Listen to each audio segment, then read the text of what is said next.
नमस्कार दोस्तों, मैं हूँ गीता चौहान। आप देख रहे हैं राजधानी संदेश और आज हम आज़ादपुर मंडी में मौजूद हैं। और जिस तरह से देश के अंदर महंगाई बढ़ रही है, सब्जियों के जो दाम हैं आकाश को छुए हुए, फल फ्रूट भी इतना महंगा हो गया है जिसको जनता सरकार को घेर रही है कि सरकार ने महंगाई बढ़ाई हुई है।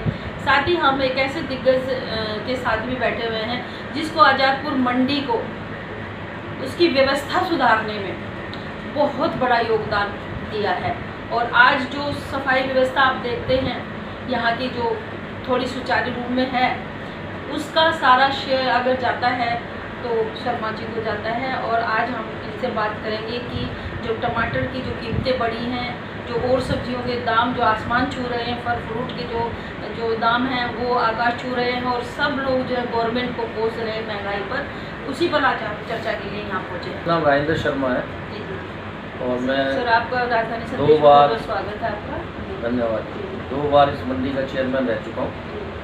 मेरे से पहले ऑफिसर्स सीनियर PCS IAS अफसर यहाँ जा करते थे चेयरमैन, और 2000 में मैं पहली बार चेयरमैन बना था और दूसरी बार 2012 में। और यहाँ पर चेयरमैन बनने के बाद जब मैंने चेयरमैन पहली बार ज्वाइन किया था तो एशिया में बिगेस्ट मार्केट थी, इसमें हमने काफ़ी काम किया, सुधार किया, शेड वगैरह बनाए, सड़कें वगैरह सीमेंटेड की, बहुत काम किया। तो उसके बाद फिर इसमें अराइवल बढ़ गई और ये वर्ल्ड की बिगेस्ट मार्केट हो गई। आज ये मार्केट वर्ल्ड की बिगेस्ट मार्केट है। और मैं जब अपने टाइम में सन 2013 में लिम्का बुक ऑफ रिकॉर्ड में इसका नाम वर्ल्ड की बिगेस्ट मार्केट में करवा दिया था।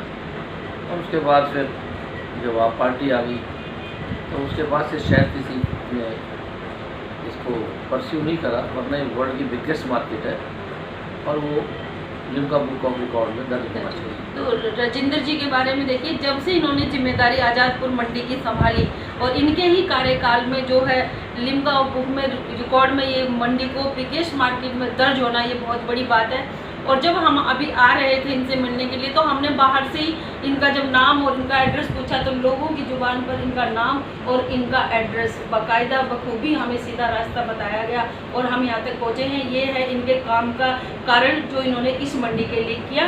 और अब आगे बात करते हैं आज की, जो हम बात करते हैं मंडी के क्या हाल चाल है। आज की बात करें सर तो आपने अपने समय में बहुत इसकी उन्नति की, सफाई व्यवस्था की, इसको मतलब एक बहुत अच्छा आपने बिगेस्ट मार्केट बनाया। लेकिन आज की बात करें, हमने देखा यहाँ गंदगी की भी भरमार है, यहाँ कोई व्यवस्था ही नहीं है। देखिए यहाँ क्या चल रहा है इसके बारे में मैं कोई कमेंट नहीं करूँगा। मेरे से आपकी बात हुई है, महंगाई वगैरह के विषय में बात करेंगे, वो आप करिए, मैं उसका जवाब देता हूँ। सर हम बात करते हैं आजकल टमाटर बड़ा आसमान छू रहा है, जिसको लेकर राजनीति भी हो रही है, सरकार को भी घेरा जा रहा है। क्या कारण है टमाटर के रेट इतने जो आकाश को छू रहे हैं? देखिए मैं एक बात अच्छी तरह देश की जनता को समझा देता हूँ कि बहुत कम आइटम ऐसे हैं जो स्टॉक हो सकते हैं। होर्डिंग की तो बात ही छोड़ दो आप, बहुत कम। इसलिए जब भी कोई चीज़ जो पेरिशेबल है या जिसे हम कहते हैं हाईली पेरिशेबल है, अगर वो महंगी होती है तो जनता ये जान ले कि वो सिर्फ मौसम के कारण होती है। चाहे भयंकर गर्मी हो, चाहे भयंकर सर्दी हो, चाहे भयंकर बरसात हो, कोई ना कोई लकीर से हटके ऐसी बात होती है जिससे फसलें तबाह और ख़त्म हो जाती हैं और वो तेज़ी बनती है। टमाटर में भी ऐसा ही हुआ है। पिछले 3-4 महीने से मौसम का मिजाज बहुत बिगड़ा हुआ है। फसलें जो तैयार होती हैं उन पर बरसातें, ओला इत्यादि पड़ता है, उसके कारण ये सब्जियाँ और फल तेज हैं। स्टॉक में जो चीज़ रखी हुई है जैसे आलू है, प्याज है, इनमें कोई ज़्यादा तेज़ी नहीं है और ना ही आने वाली है, लोग चाहे कुछ कहें। और बाकी धनिया, पुदीना, पालक, घिया, टिंडा, तोरी, सेब तो अब शुरू हुआ है। अभी तक तो इम्पोर्टेड सेब खा रहे थे, सेब तो अगस्त में आना शुरू होता है और फ्रेश दिसंबर जनवरी तक आता है, उसके बाद तो स्टोर में ही होता है। और फसलें ख़राब होने के कारण सेब भी तेज़ हो गया कि जब नई फसलें 2-3 महीने से फ्लावर भी ख़राब हो रहा है, सब जगह पता लगा स्टोर फ्रूट वगैरह सब नुकसान होगा, तो जिन्होंने स्टोर में रखा हुआ था या जो इंपोर्ट कर रहे थे तो उनके रेट बढ़ गए, इसलिए चीज़ें तेज़ हैं। और बाकी सब चीज़ें जो देश में उगती हैं उनकी पैदावार जितनी लगाई गई थी उतनी नहीं हुई, उससे काफ़ी कम है, इसलिए उसमें तेज़ी है। तो आप इस बात को समझ लीजिए कि जिस तरीके से लोग राजनीति कर रहे हैं कि टमाटर के को जो अभी पीयूष गोयल से भी हमने सवाल पूछा था, तो मेरे सवाल के जवाब में उन्होंने यही कहा था कि ओलावृष्टि और भारी बारिश के चलते फसलें खराब हुई, जिसके कारण टमाटर की खेती को नुकसान हुआ, बहुत ज़्यादा नुकसान हुआ, जिसके कारण ये महंगा भी हुआ। अभी जो चेयरमैन है मंडी में हम बैठे हैं, वहाँ पर भी यही बात स्पष्ट रूप से कही गई है कि जो है ओलावृष्टि और भारी बारिश से खराब मौसम के कारण अलग अलग स्टेट, अलग अलग डिस्ट्रिक्ट में फसलें खराब होने की वजह से महंगाई सब्जियों में आई है। इसको सरकार को दोषी नहीं कहा जा सकता। सर, अगला मेरा सवाल है कि फिर आप यहाँ पर कई सालों से मंडी में हैं, हमें याद होगा कि आप आलू प्याज का तीन सर। हाँ, मैं आलू और प्याज दो का काम करता हूँ। जी जी जी। कई साल पहले सर प्याज के रेट भी बढ़े थे, आकाश को छुए, तो क्या कारण रहा था उसका? कारण वही था, बरसात। जो कारण ये है कि अचानक मौसम जब अपना मिजाज बदलता है तो सब्जियां ज़्यादा ठंड में, ज़्यादा गर्मी में, ज़्यादा बरसात में बहुत ज़्यादा नुकसान होता है और उसके कारण उनके भाव बढ़ जाते हैं। इसके अलावा कोई भी कारण नहीं है।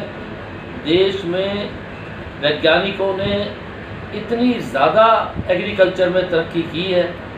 जब मैं सन 73 में पहली बार मंडी ज्वाइन की थी आके, तो उस वक्त जितने एरिए में 10 बोरी आलू होता था, आज वहाँ 100 बोरी हो रहा है। 10 गुना बढ़ गई है, लेकिन फसल बढ़ बहुत बढ़ गई। 10 गुना पॉपुलेशन नहीं बढ़ी है, हाँ, पर 10 गुना सब्जियों की पैदावार बढ़ गई। ये तभी दिक्कत आती है जब मौसम सब्जियों पे, फलों पे मार, एग्रीकल्चर प्रोड्यूस पे मार डालता है, तब जाके ये चीज़ें तेज होती हैं। और इसमें कई बार ऐसा होता है कि तेजी मौसम के कारण खराब कम हुआ, परंतु स्टोरियों ने तेजी थोड़ी ज़्यादा कर दी। उस समय पर सरकार का रोल आता है कि सख्ती से उनको एक मैसेज दे दे कि भाई अगर कोई ऐसा करेगा तो बख्शा नहीं जाएगा और सख्ती से काम होना चाहिए। लेकिन इस वक्त जो सब्जियों में, फल में तेज़ी है, ये जायज़ तेज़ी है और मौसम की लगातार 3-4 महीने से मार चल रही है। अब अगर अभी भी बंद हो जाए तो जो अगली फसल हमारी आएगी अक्टूबर में सब चीज़ों की, आप देखना कि भरपूर फसलें होंगी, पानी बहुत ज़्यादा हो गया और वही फसलें जो आज हम तेज़ खा रहे हैं वो हमें अक्टूबर के बाद बहुत सस्ती मिलेगी। तो अभी जो तेजी है वो प्रकृति की मार है, प्राकृतिक है। लेकिन हम बात करें कि जो अभी वर्तमान में इस टाइम जो उत्तराखंड, हिमाचल, कई राज्यों में बारिश हो रही है, तबाही मची हुई है, तो क्या आने वाले समय में कौन सी चीज़ पे प्रभाव पड़ेगा, कौन सी आइटम खाने पीने की डेली घरेलू को महंगी हो सकती है? देखिए, यहाँ तक आप हिमाचल की बात कर रहे हैं, उत्तराखंड की बात कर रहे हैं, इनके यहाँ से जो भी ये सामान आता है, कृषि उत्पाद, ये इन्हीं दौरान आता है बरसातों के, ज़्यादा से ज़्यादा अक्टूबर आखिर तक, थोड़ा बहुत नवंबर तक, क्योंकि अब हमारी जो फसलें हैं इस वक्त लगनी शुरू हो गई हैं। कोई भी एग्रीकल्चर प्रोड्यूस 2 महीने के बाद कच्चा पक्का निकाला जा सकता है। वैसे 3 महीने 4 महीने लगते हैं, लेकिन तेजी हो तो 2 महीने के बाद किसान फसल को निकाल देता है। साइज़ थोड़ा छोटा होता है, थोड़ा छिलका कमज़ोर होता है, पर खाने में बिल्कुल फिट होता है। तो इसलिए जो भी हिमाचल से, उत्तराखंड से, किसी भी पहाड़ से सामान आता है, ये बरसातों में ही आता है। इसके बाद तो यार ठंड पड़ जाएगी, नवंबर से ठंड पड़नी शुरू हो जाती है, तो कोई चीज़ पैदा नहीं हो सकती। नवंबर, दिसंबर, जनवरी, फरवरी, मार्च, तो फिर उनके पास जो अप्रैल के बाद मई से क्रॉप निकलती है पहाड़ों की, अप्रैल मई से लेके और नवंबर तक। तो इसलिए पहाड़ों से अब आगे क्या आएगा नहीं आएगा इतना बड़ा विषय नहीं है। विषय तो अभी ये है कि प्लेन्स में और बरसात ना हो। जो फसलें अब लगा रहे हैं उनके लिए पानी बहुत है सब जगह, पर तैयार के ऊपर पानी, बरसात, ओला ना गिरे तो भरपूर फसलें होंगी। किसान खूब फसल लगा रहा है हर चीज़ की, और सब आराम से मिल जाएगा नॉर्मल प्राइस। सर, कौन सी खाने पीने की जो आइटम है जिसको जो है जिसको कहते हैं ये ब्लैक मार्केट कहते हैं, स्टॉक जमा कर लिया जाता है, तो क्या कौन सी क्या टमाटर को किया जा सकता है? नहीं, पेरिशेबल आइटम उन्हें नहीं किया जा सकता। में 3 महीने खाने के लिए आलू को स्टॉक किया जाता है, प्याज को स्टॉक किया जाता है, सेब को 12 महीने मिले इसलिए 6-7 महीने के लिए स्टॉक किया जाता है। इस ढंग से 3-4 चीज़ें ही स्टॉक होती हैं, परंतु आलू की फसल काफ़ी है, प्याज भी नॉर्मल है और सेब में तो कमी है, वो तेज मिलेगा और मिल रहा है क्योंकि फसलें ख़राब हो गई हैं, उनका जो फ्लावरिंग होती है उसमें काफ़ी नुकसान हो गया। मैक्सिमम सेब आता है वो हिमाचल और जम्मू कश्मीर से आता उत्तराखंड से भी है, वहाँ भी काफ़ी होने लगा है। लेकिन दिल्ली में सेब जो है वो इन 3 राज्यों से आता है। इम्पोर्टेड बहुत ज़्यादा आता है क्योंकि कुछ लोगों को शौक़ है जो इम्पोर्टेड खाते हैं, वरना हमारे यहाँ सेब की भरपूर फसल होती है और स्टोर भी बहुत भर जाते हैं। ये हाल हमारे देश का है। सर धनिया पे बहुत गाज गिरती रहती है, 150-200 रुपये किलो पहुँचता है, वैसे हरी मिर्च भी अभी बहुत किलो पे पहुँची हुई है। मैं आपको आपने बहुत अच्छा प्रश्न किया है। मैं सबको देशवासियों को एक सुझाव दूंगा कि धनिया, पुदीना, हरी मिर्च, 12मासी नींबू ये अपने गमलों में लगाएं। क्यों बाजार जाके खरीदते हैं? ये चीज़ें तो आप स्वयं उगा सकते हैं अपने घरों में। और देश में ज़्यादा नहीं, मैं कहता 60-70% लोग ऐसे हैं जिनके पास 10, 20, 50 गज या छत या कोई ना कोई एरिया है, यहाँ 10-20 गमले लग सकते हैं। और जिनके पास थोड़ी सी भी जगह है, हमारे गांव में हम जब तक भी थे, अभी भी मेरी छत पे 200 गज की सारा पौधा वो लगा हुआ है जो हम घर में खाने की चीज़ें या फूल लगे हुए हैं जो भगवान को चढ़ाते हैं। तो सबको चाहिए, अगर स्वयं नहीं कर सकते, बहुत से लोगों को नॉलेज नहीं है, तो हर गली में, हर ब्लॉक में माली आते हैं, 300 रुपये 400 रुपये महीना लेते हैं, आपको 10, 20, 50 पौधे मेंटेन कर देंगे। आपको बाजार से धनिया नहीं लेना पड़ेगा, पुदीना नहीं लेना पड़ेगा, पालक नहीं लेना पड़ेगा, हरी मिर्च, नींबू, ये 5-7 चीज़ें तो आप उगा ही सकते हो। इसके लिए तो आपको मंडियों पे डिपेंड ही नहीं करना चाहिए। वैसे भी इन मंडियों में जो ये चीज़ें आती हैं, इसके अंदर बहुत ज़्यादा शिकायत है कि ये गंदे पानी में भी उगाई जाती है। तो इसलिए जो चीज़ हमारे घर में, मैं कह रहा हूँ जिसके घर में गैलरी है, वो गैलरी में भी अगर 5-7 पौधे लगा लेगा तो धनिया पुदीना की तो उसे कभी कमी होने वाली नहीं है। और हरी मिर्च की सर अदरक की मैं गई मार्केट, अभी मैंने ट्राई किया था, अदरक भी बहुत महंगा हो रखा है, 80 रुपये पाव बिक रहा है अदरक। तो क्या अदरक पिछले 2 साल बहुत कम बिका, इसलिए किसानों ने कुछ कम लगाया, कुछ प्रकृति ने मारा और बहुत ज़्यादा तेज हो गया। और इस कारण बल्कि सुनने में ये भी आ रहा है, जो सच्चाई है, कि साउथ में लोगों ने प्याज की फसल कम लगाई है जो अब निकलेगी 5-4 दिन में, और अदरक बहुत ज़्यादा लगाया है। अदरक बहुत ज़्यादा तेज है, अदरक वाकई इतना ज़्यादा चिंता, ये कोई स्टॉक वाली बात नहीं है, लेकिन फसल ही ख़त्म हो गई, फसल ही ख़राब हो गई। और 2 दिन साल 2 साल अगर किसान की कोई भी फसल पिट जाती है, वो उसे नहीं लगाता है, बहुत कम लगाता है, तो तेज़ी हो जाती है। तो सर क्या आपने कहा कि इस बार अदरक ज़्यादा लगाया गया है, तो क्या जो यहाँ आड़ती हैं वो किसानों से खेती के लिए राय देते हैं कि ये चीज़ आप ज़्यादा उगाइए ताकि नहीं, मार्केट में जो रेट है वो नॉर्मल हो जाए? किसान बहुत होशियार है। सबसे बड़ी बात यह कि जिसके घर में टेलीविज़न लग गया, जिसके हाथ में गूगल आ गया, उसे किससे कुछ पूछने की जरूरत नहीं है। किसानों के पास पंचायतों में बैठते हैं, ग्रुप होते हैं गांव में, 2-3 शाम को इकट्ठे होकर चाय पीते हैं, सारा डिस्कस करते हैं। मैंने वो माल वहाँ भेजा था, उस मंडी में, उस आड़ती में, ये भाव, वो भाव, ऐसा है, तू ये कर ले, मैं वो कर लूँ, पूरा डिस्कशन होता है। अब किसान के बच्चे, जो किसान पहले वाला किसान नहीं रहा, इतने पढ़े लिखे बच्चे हो गए हैं जिसका हिसाब नहीं है। और हर गांव में 2, 4, 10, 20 प्रोग्रेसिव एग्रीकल्चर जो सबको सलाह देते हैं। ब्लॉक वाले, कोई सरकार रहे, ब्लॉक वाले आके सलाह देते हैं, बीज देते हैं, बताते हैं क्या करो क्या नहीं करो। तो पहले वाला खेती की हाल नहीं है, अब बहुत फ़र्क है, बहुत फ़र्क है। कुदरत मारे तो किसान मरता है, वरना किसान को अच्छी कमाई है। पंजाब से अभी खबरें आ रही थी कि उनको मक्का का, बाजरा का और चावल और गेहूँ, उसका दाम नहीं मिल रहा है। सरकार जो है टीवी पे आती है, बोलती है कि दाम हम दे रहे हैं। आप क्या कहते हो, कितनी सच्चाई है? देखिए ये चीज़ों में मैं हूँ नहीं, लेकिन फिर भी मैं ये कहता हूँ कि सरकार जो भी मिनिमम सपोर्ट प्राइस जिस चीज़ का दे सकती है दे रही है, पर और भी चीज़ों का देना चाहिए, क्योंकि ये चीज़ें कम हैं, पूरे देश में आवाज़ उठती है।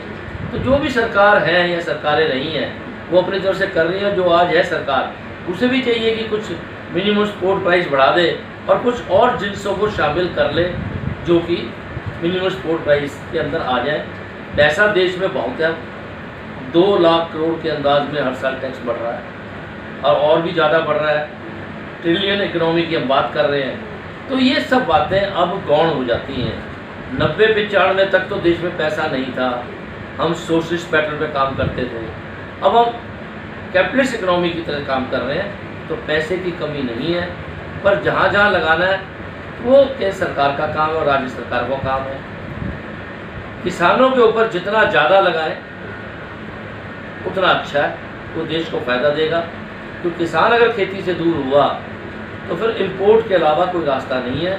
और देश में मैंने वो हालात देखे हैं, जब हम स्कूल में पढ़ते थे तो हर सोमवार को जब शास्त्री जी थे, लाल बहादुर शास्त्री जी, तो किसी के घर खाना नहीं बनता था, कोई होटल नहीं खुलता था। एक दिन हफ्ते में उपवास रखते थे कि देश में खाने की कमी ना रहे, तो वो टाइम ना आ जाए। इसलिए खेती या किसानी ये इतनी ज़्यादा ज़रूरी है कि हर आदमी ज़िंदा तब रहेगा जब खाएगा, जब वो उगाएगा। तो किसान के लिए जो भी करे सरकार, जितना भी करे वो कम है। उसके ऊपर कोई ये नहीं सोचना चाहिए कि भाई मापदंड कि इसका ऐसा हो, ये हो, थोड़ा कम कर लो। खेती के मामले में, किसानों के मामले में कुछ भी कमी किसी भी सरकार को, कोई भी सरकार हो, नहीं करनी चाहिए।